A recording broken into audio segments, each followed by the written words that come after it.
just wanna be with you. Just wanna be with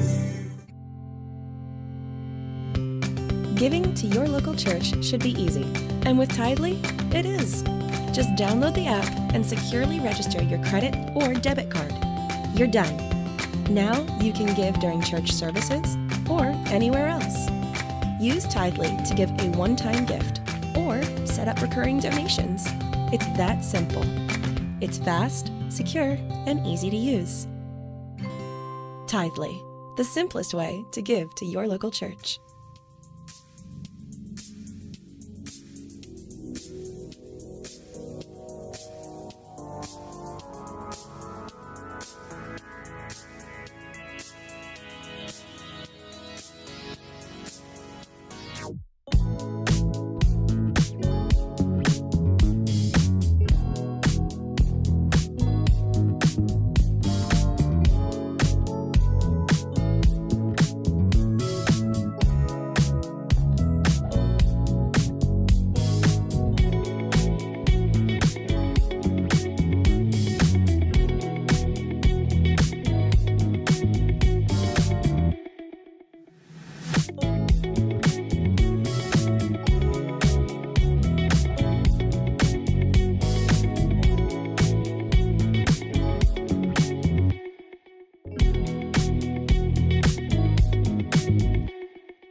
Hi, I'm Jackie, and I want to welcome you to Newsoul Ribera Church Online. If this is your first time or the first time in a long time, we're so glad that you joined us today. My heart really goes out to the people and families in Ukraine. Although it doesn't seem like there's hope or there's peace, there's always hope and peace in God. And that's what I think we all need to hold on to right now. We're excited that the mask mandate has been lifted. So if you've been waiting to join in person because of COVID, maybe it's time you come back. We hope this song encourages you. I'll talk to you again in a few minutes.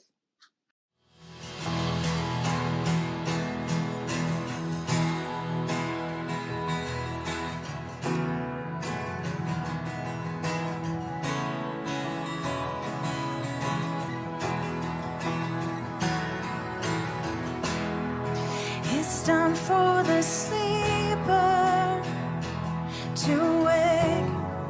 It's time for the old wind to change. I hear the Spirit say, it's time.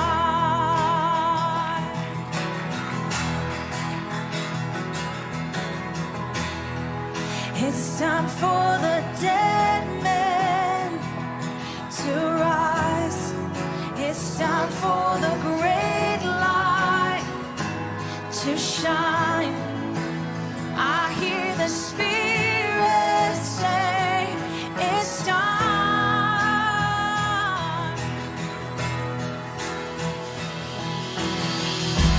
Fling wide to heaven.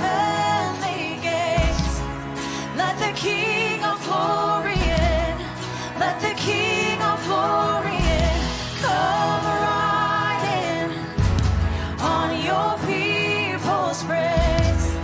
Let the King of glory in. Let the King of glory in. Oh, let him in.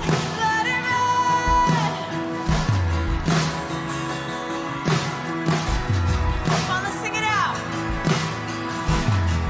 It's time for the sleeper to wake. It's time for the old wind to change. I hear the Spirit say, it's time. It's time for the dead man to rise. It's time for the great light to shine. Oh, I hear the Spirit say, it's time.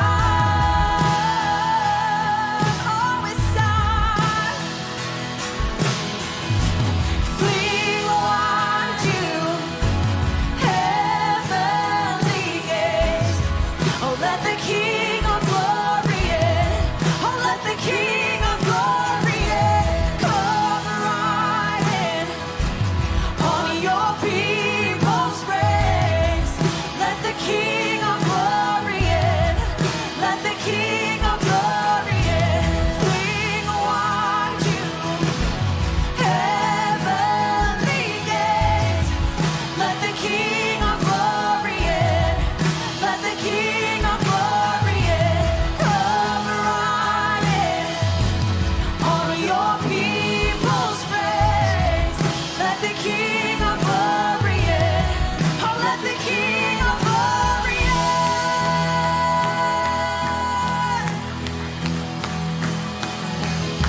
Oh, let him in. Oh, let him in. Oh, let him in. Open up the windows. Let the light in. Open up the windows. Let the light in. Open up the windows. Let the light in. Let the light in. Let the light in. Open up the windows. Let the light in. Open up the windows. Let the light in. Open up the windows. Let the light in. Let the light in. Let the light in. Open up the windows. Let the light in. Open up the windows. Let the light in. Open up the windows. Let the light in. Let the light in. Let the light in. Open up the windows. Let the light in. Open up the windows. Let the light in. Open up the windows. Let the light in. Let the light in. Let the light in. Open up the windows. Let the light in. Open up the windows. Let the light in. Open up the windows. Let the light in. Let the light in. Let the light in. Fling wide you, heavenly gates. Let the King of glory in. Let the King of glory in. Come right in on your people's praise. Let the King of glory in. Let the King of glory in. Fling wide you, heavenly gates. Let the King of glory in. Let the King of glory in. Come right in on your people's praise. Let the King of glory in.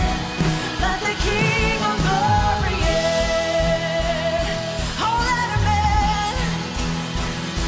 Oh, let him in. Oh, let him in. And open up the windows.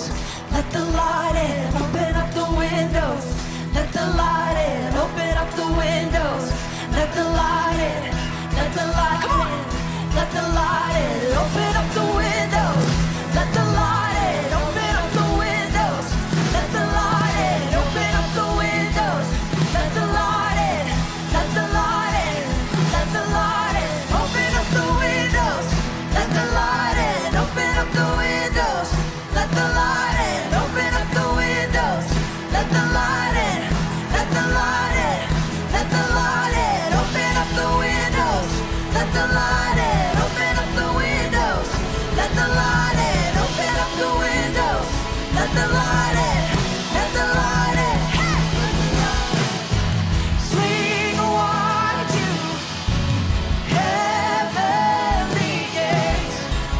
Let the King of Glory in. Let the King of Glory in. Come riding on your people's praises. Let the King of Glory in. Let the King of Glory in. Giving is a part of our worship too. What we do with our money tells us what we value or what or who we trust with our lives. When you give 1% of your income to God each week, you're putting His kingdom first in your life. Your generosity is what allows us to come into your home or your car or your phone or wherever you are. Not just for you, but for so many others, like in Pecos, Las Vegas, my hometown, Albuquerque, Los Lunas, Villanueva, Gonzales Ranch, Lovato, even South Carolina and Oklahoma. When you give to Newsoul Ribera, you are investing in God's work in the world and especially in the Valley. You can text to give by texting the word blessed to 94000, or you can give online by clicking in the link below or going to newsoulribera.com. Or you can give by mail. Our address is on the screen in the comment section below. So are you ready to study what Jesus actually taught? If you haven't yet, text someone the link and invite them to join us. If you're doing something in another room or looking at your Facebook or Instagram feed, come back to this page. Okay, let's do this. I'll talk to you in about 35 minutes. If you were a praying mantis, it would be socially acceptable for you to use your spouse's food. It would be okay to literally eat them. If you were a honey badger, you have no regard for any other animal. You just take what you want, destroy what you want, eat what you want, and you don't care. And that's just how it is. If you were a panda and you had 2 cubs, it would be normal for you to abandon one to take care of the other.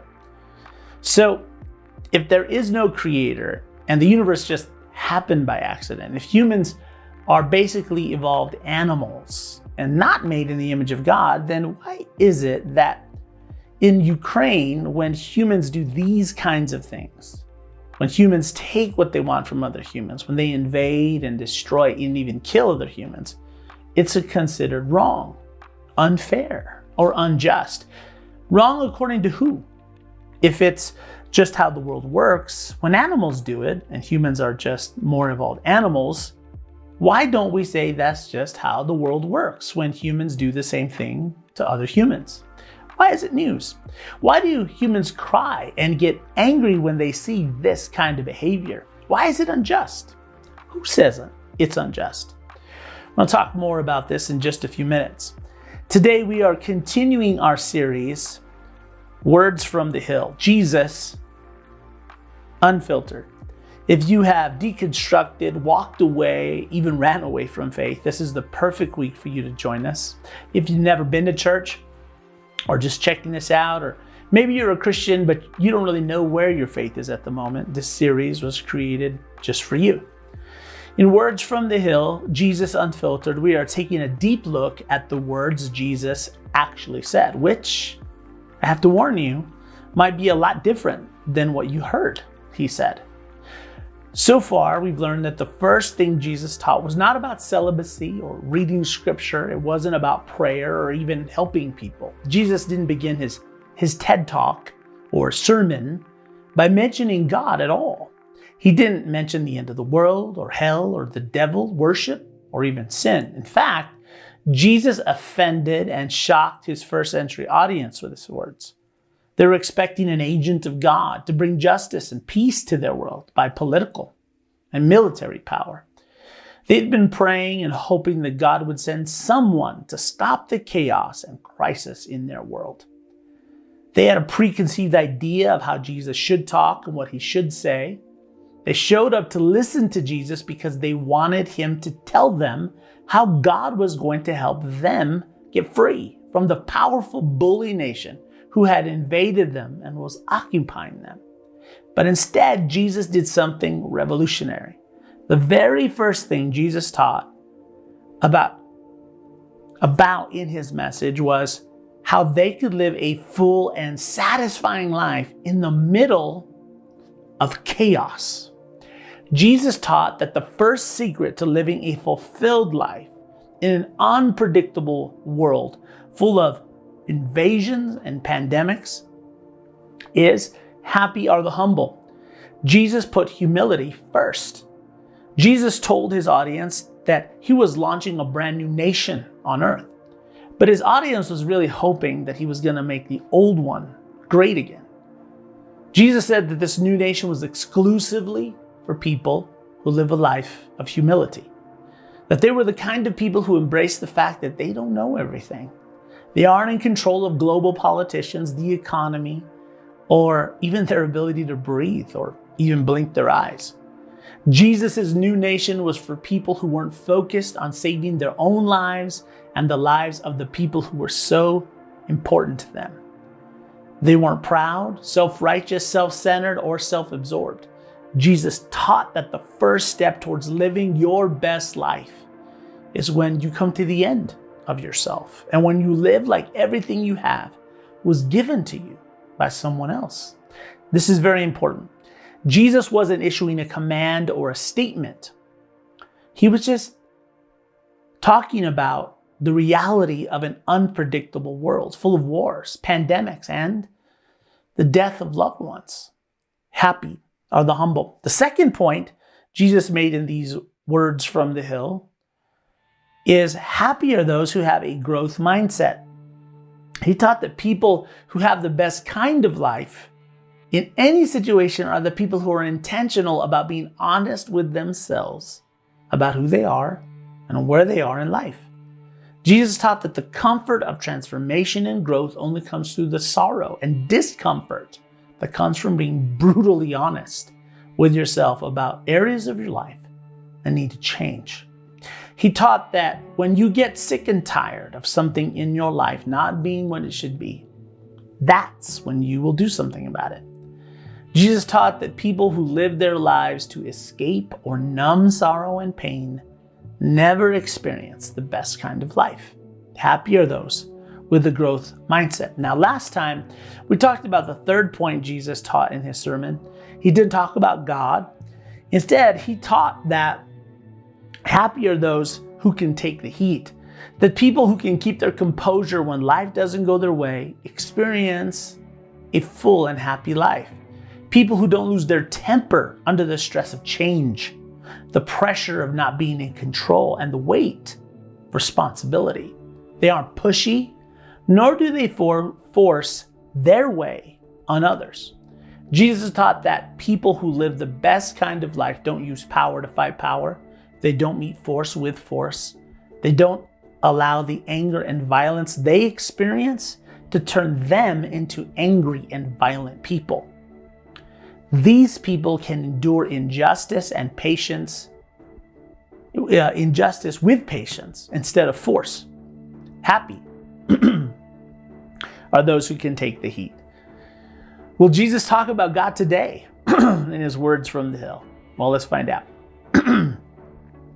The next thing Jesus teaches is blessed are those who hunger and thirst for righteousness, for they will be filled. So Jesus didn't say blessed are those who hunger and thirst for God. Now this is really important. If you are hungry for God, that's really subjective, right? Everyone has their idea of God. To some people, hungry for God means spending lots of time singing worship songs, praying, meditating, going to church, or reading scripture. But that's not what Jesus said. Jesus said hunger and thirst for righteousness. In other words, people who are fulfilled and experience the best kind of life are people who crave righteousness. Now, for many of you, the word righteous may make you think of Juice WRLD. If you have no idea who that is, it's probably because when you think of righteous, you think of the Righteous Brothers. Now, righteousness sounds like you have to believe in God or be religious to know what it means or even care, right? So I want to introduce you to Lamarcus. Lamarcus is a mechanical engineer with an education from a great school. He does not believe in God or organized religions. He thinks religion does more harm than good. Here's what Lamarcus thinks about what it means to be righteous as an atheist. He says, just because I am an atheist doesn't mean I don't believe in something greater than myself. Humankind's greatest accomplishment has been civilization. No matter what history is thrown at us, humans have banded together for the greater survival collectively of us as a species. A righteous life is one that strives to make civilization a reality, either by helping others, pursuing knowledge, keeping each other safe, or just by being generally kind and courteous people. Religion at its core seeks to fulfill this reality, and for many provides the motivation for them to see this reality come to life. But as an atheist, I've decided upon my own motivations. My goal, the prosperity and continuity of civilization, remains the same. I may not believe in God, but that doesn't mean I can't see that there are forces greater than me at work. I just attribute those forces to individuals doing their part. I choose not to worry about death. It will come for me as it has for a billion people before mine. I worry about my life, that I may always take opportunities to spread kindness, generosity, and share my humanity with others, because making civilization worthwhile is the only righteous life we can lead. So, well said, Lamarcus. What do you think? Do you think there was anyone who felt like Lamarcus in the crowd that Jesus was teaching that day? Was Jesus talking about the same kind of righteousness that Lamarcus referred to? Lamarcus says that a righteous life is one that strives to make civilization a reality. Now, that sounds really beautiful, sincerely. But what kind of civilization? Lamarcus, whose kind of civilization? Let me explain what I mean. In China, government authorities have committed genocide against 1 million Uyghurs who are predominantly Muslim. They have used imprisonment, torture, enforced sterilization, and forced labor against Uyghurs and members of other religious and ethnic minority groups. Uyghurs is the name of an ethnic group, a religious group in China. There's evidence that this forced labor has leaked into the global supply chain for products we all use, from companies like Apple, Microsoft, and Amazon. The Chinese government acts this way because it sees these groups as harmful to their version of civilization, and they are working to protect their civilization. They wanted to make their version of civilization a reality. Now, in Saudi Arabia, for example, Sharia law is the law of the land, where the Quran and the religion of Islam is the actual law that the police enforce. Everyone has to obey or be punished. Under Sharia law, not being Muslim is against the law. There is no freedom of religion. If you are a woman, you are denied the same rights as men, and husbands are given more power than wives in marriage, according to the law. There is no due process of law, no right to a fair trial. You can be tortured or even put to death without either.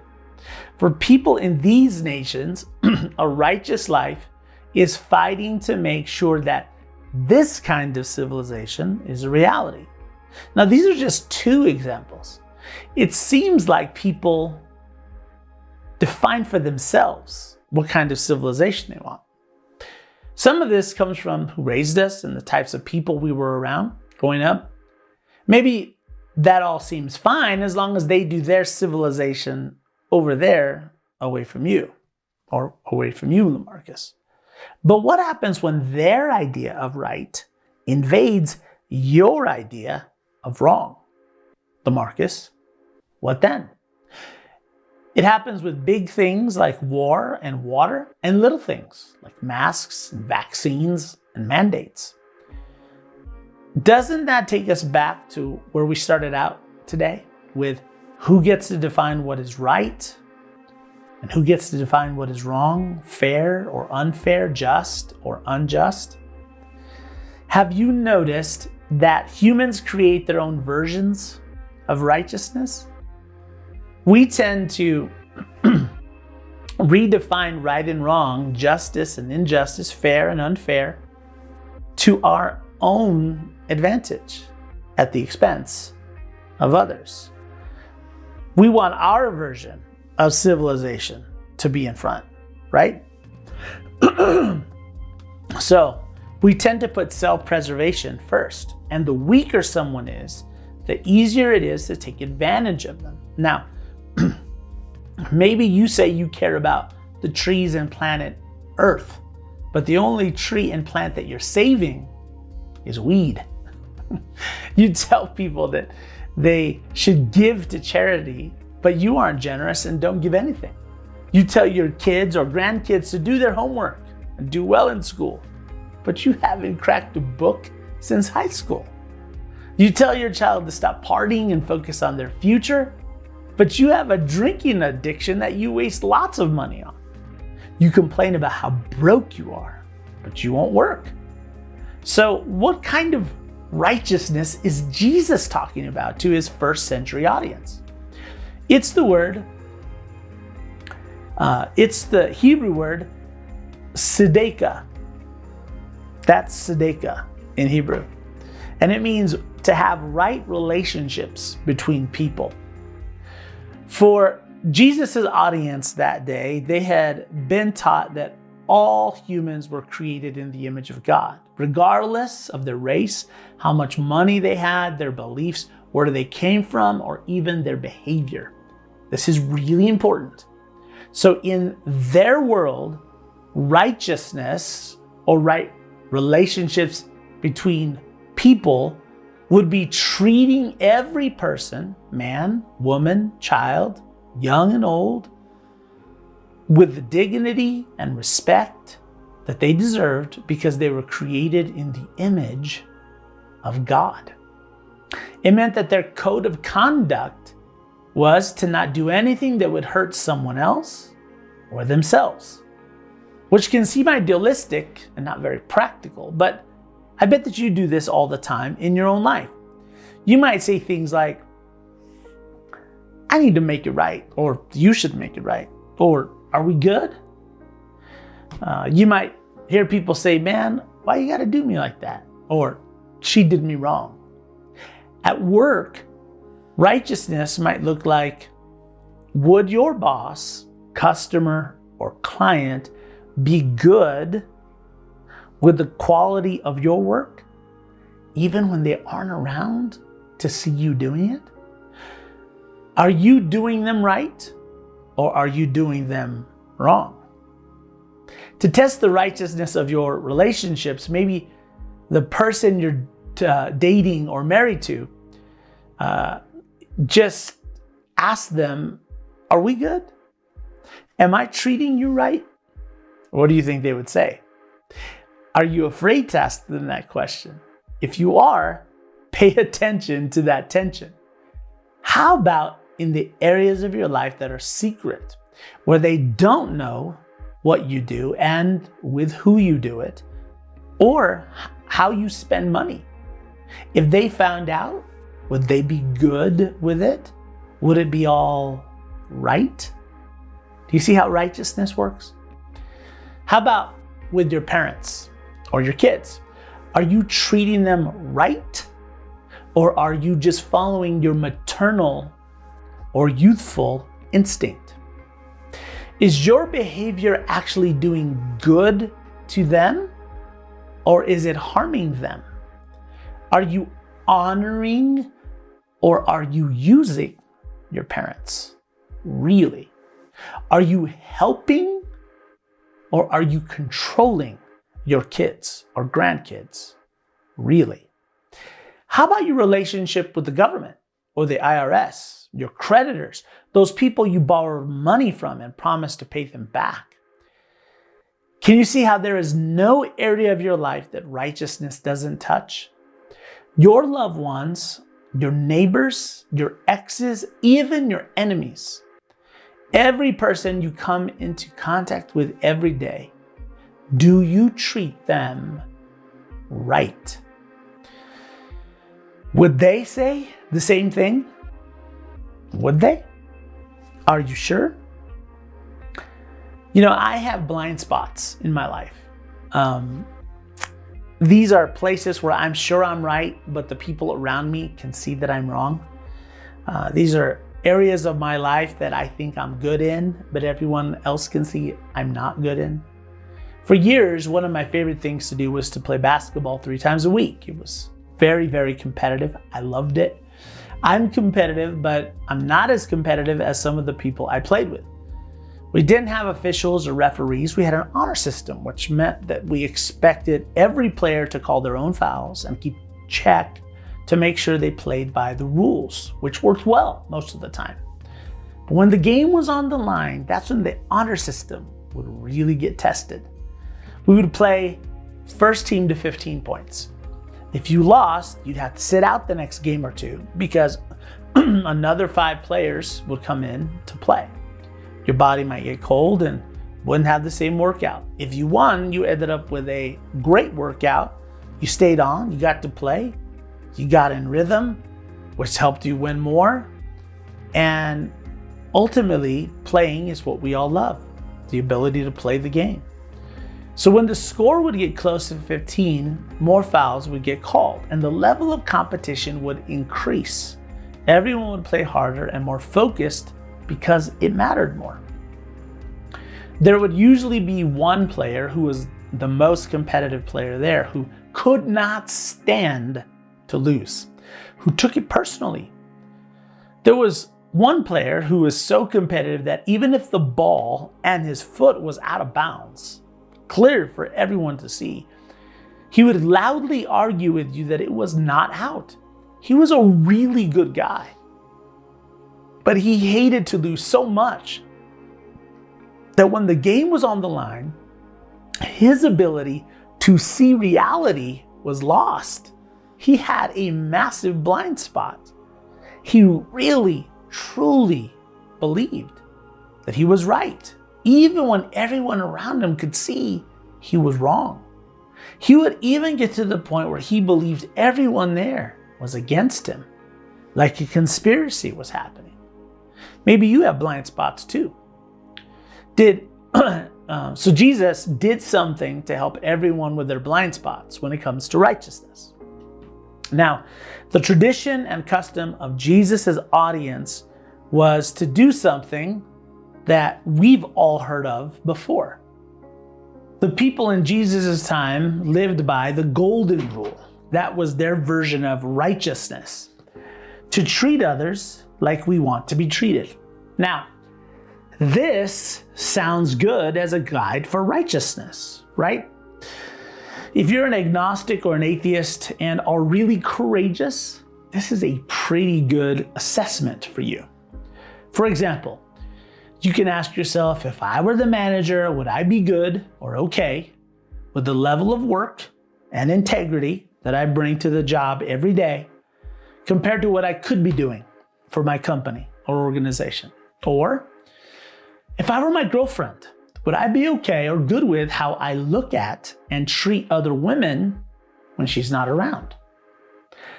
I invite you to use it in your life and see if it doesn't make your life better and make you better at life. Now, when it comes to the golden rule, I know personally someone who won't be kind to strangers or show generosity to others. And when he's reminded of the golden rule, he'll say, I wouldn't want anyone to get up and welcome me. I just want to be left alone. Do you know anyone like that? Do you? That's called a blind spot. So Jesus did something shocking and revolutionary. Now, if you're not a Jesus follower, this next part isn't for you. So you don't have to do this, but if you are a Jesus follower, Jesus takes the idea of righteousness to a brand new level for you. Now, this is really important. This is a command.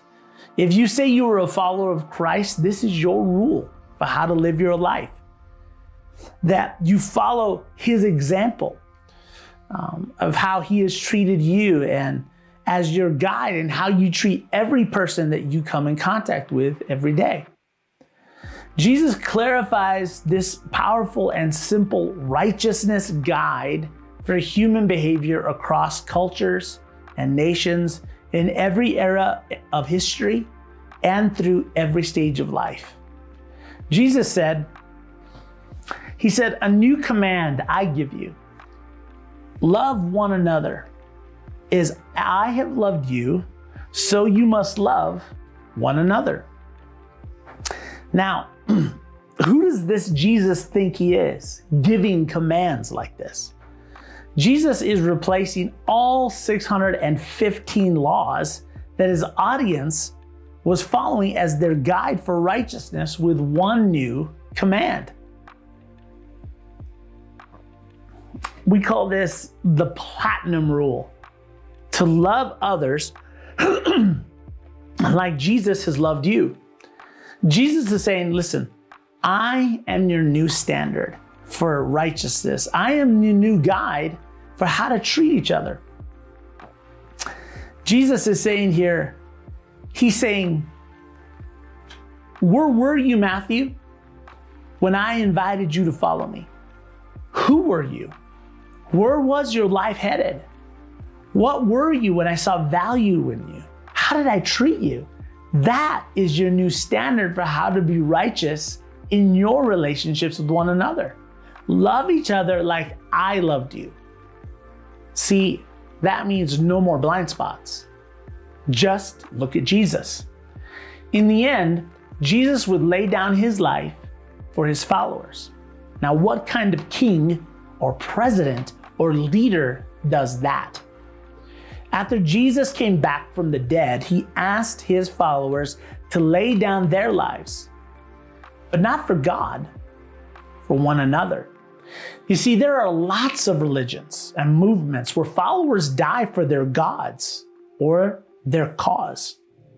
The early followers of Jesus, however, captivated the attention of their culture and their world because they laid down their lives for one another.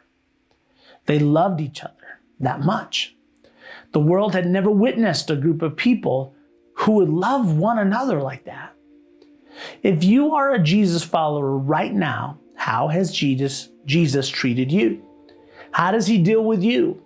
That is your guide for righteousness towards others. So when Jesus said, "Blessed are those who hunger and thirst for righteousness, for they will be filled," Jesus isn't saying that you should want to treat people well. This is really important because that's our problem, right? If the point of Jesus' message is that we should want to treat people better, then he hasn't helped us very much here at all. In fact, if that's what Jesus is saying, he's just putting more pressure and burdens on us to make us feel bad about ourselves. Because we all know that we should want to treat people better, but we just don't. We just don't want to love people all the time. I mean, let's be honest. If we're waiting until any of us want to sacrifice what we want for someone else or to do good to people who do us wrong, we might as well say, yeah, Jesus, good luck with that. Did you know that there is a difference between appetite versus hunger? You see, appetite is your desire to eat, and desire comes and goes like a commercial or your emotions. Appetite is about wanting to, right? It's distinct from hunger, which is your body's biological response to a lack of something. It's when your body needs fuel. Some of you know this, that when you're thirsty, by the time your body realizes, hey, I'm thirsty, you're already dehydrated. Hunger and thirst isn't about wanting to, it's about needing to.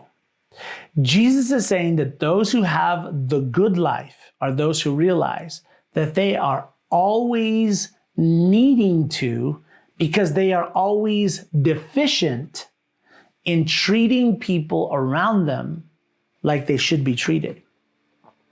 In other words, they feel the gap between how they naturally deal with people compared to how they would deal with them if they really believed they were made in the image of God.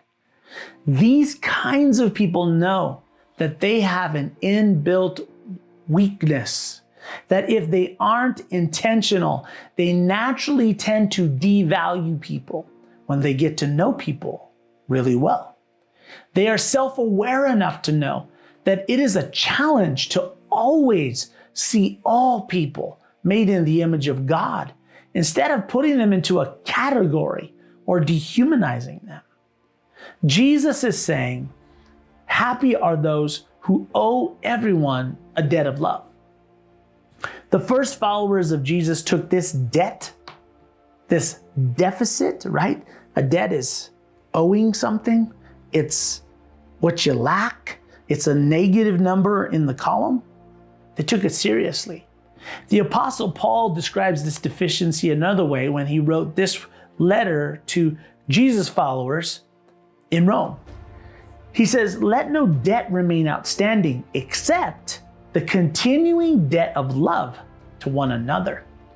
Paul is telling the first Jesus followers, when it comes to your bills, get back to even. Pay them off, get your loans and your credit cards down to zero on the books.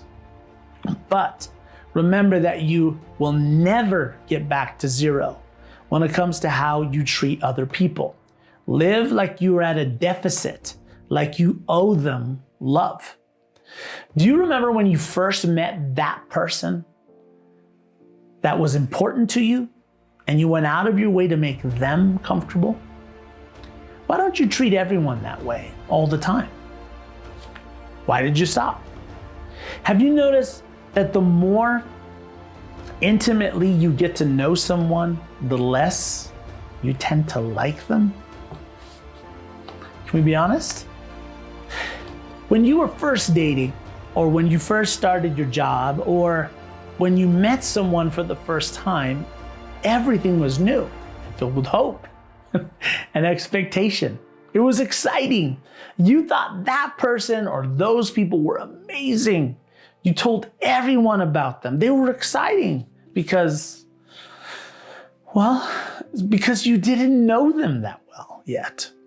As you got to know them, you realized that they weren't perfect, that they make mistakes, that they are different than you. At first, those differences were attractive and interesting, but over time, their differences became annoying and irritating because they were different than you.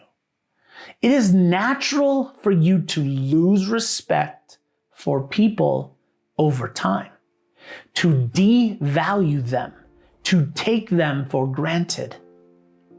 When we began, we talked about why humans are able to do things like this to other humans in the Ukraine.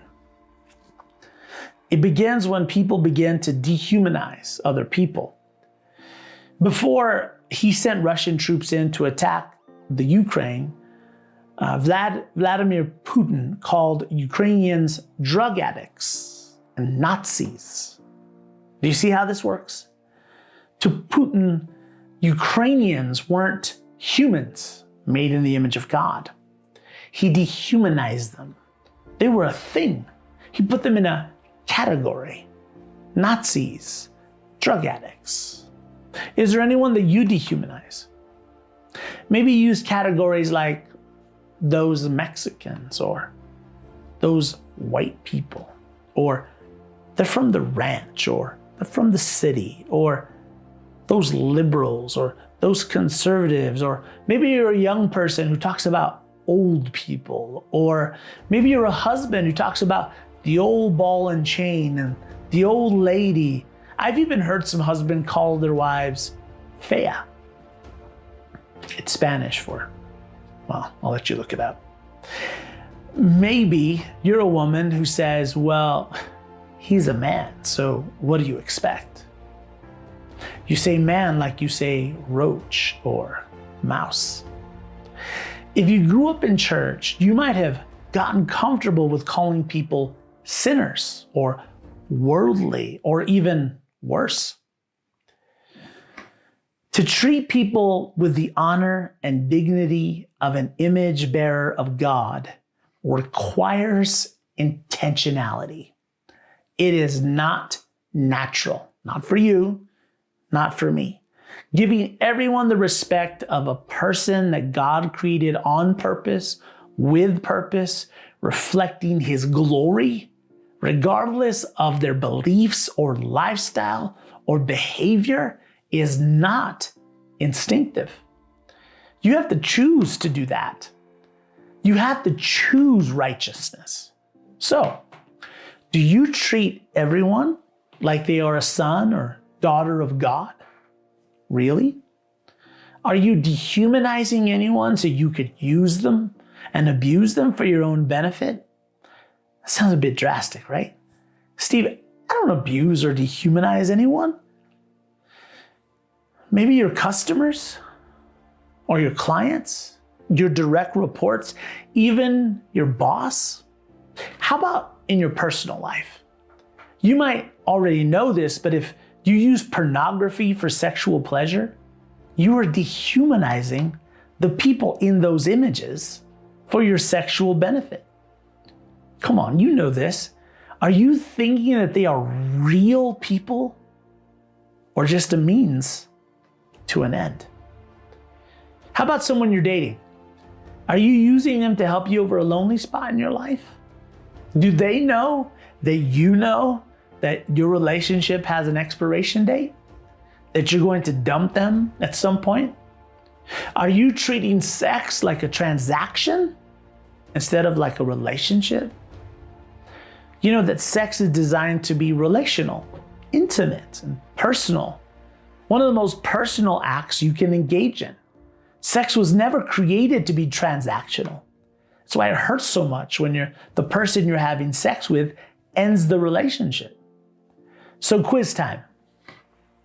When Jesus talks about righteousness, he means A, wearing a cross necklace, B, talking about God all the time, C, reading scripture and praying, or D, treating people as if they were made in the image of God. If you chose D, you're brilliant. Next question. When Jesus talks about hunger and thirst, he means your craving for ice cream, the deficit between where you should be and where you are, how your stomach feels about tacos, or how good ice cold water tastes.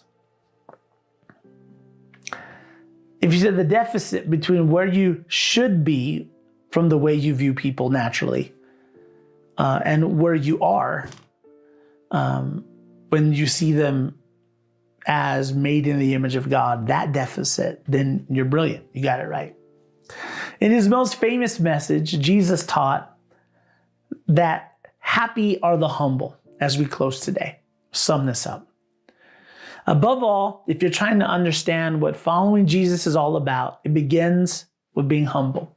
Second, happy are those who have a growth mindset. Jesus taught that the way to a good life belongs to people who are intentional about going through the discomfort of growth.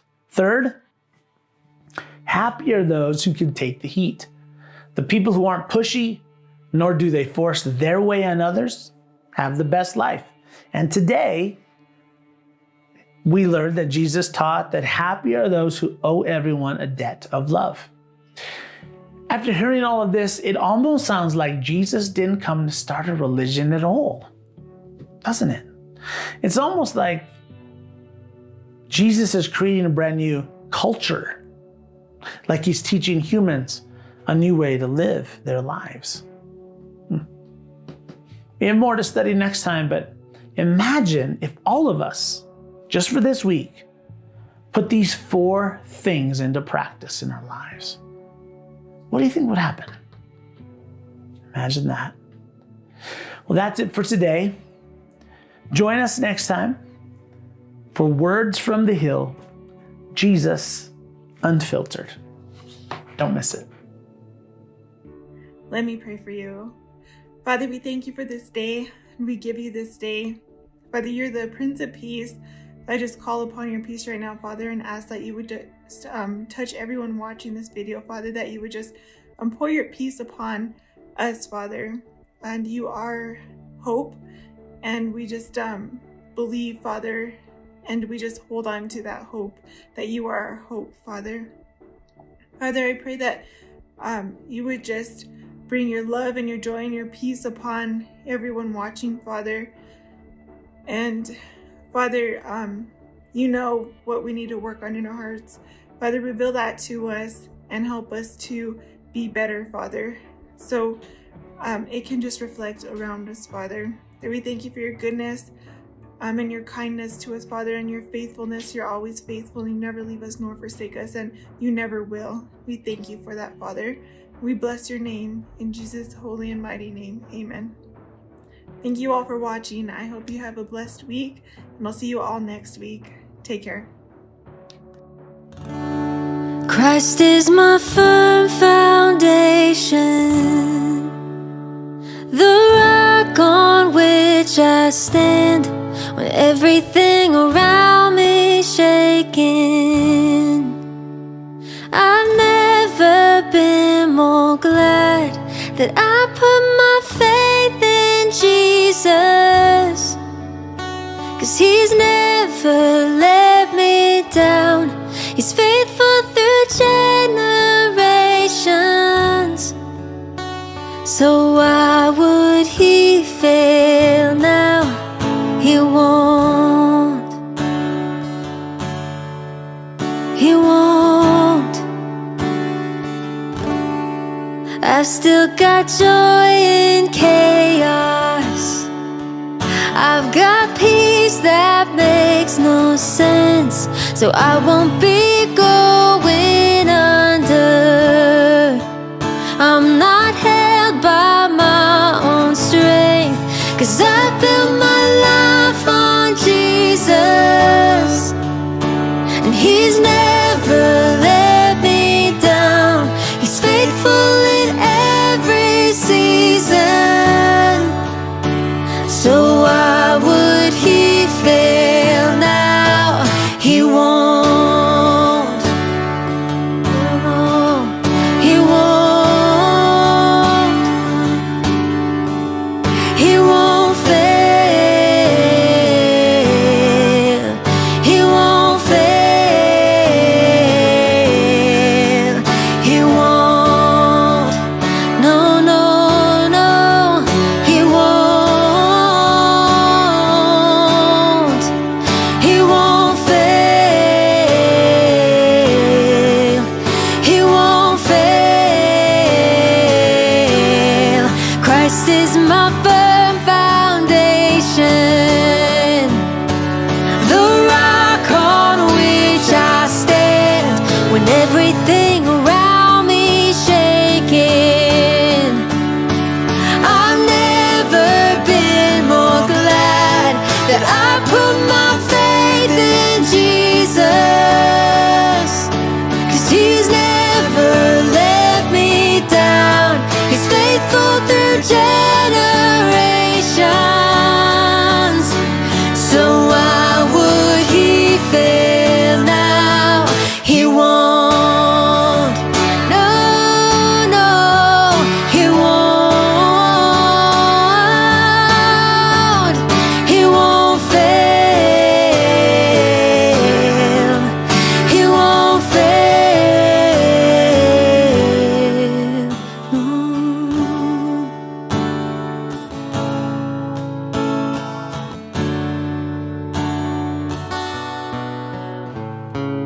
Rain came, wind blew, my house was built on you. I'm safe with you. I'm gonna make it through.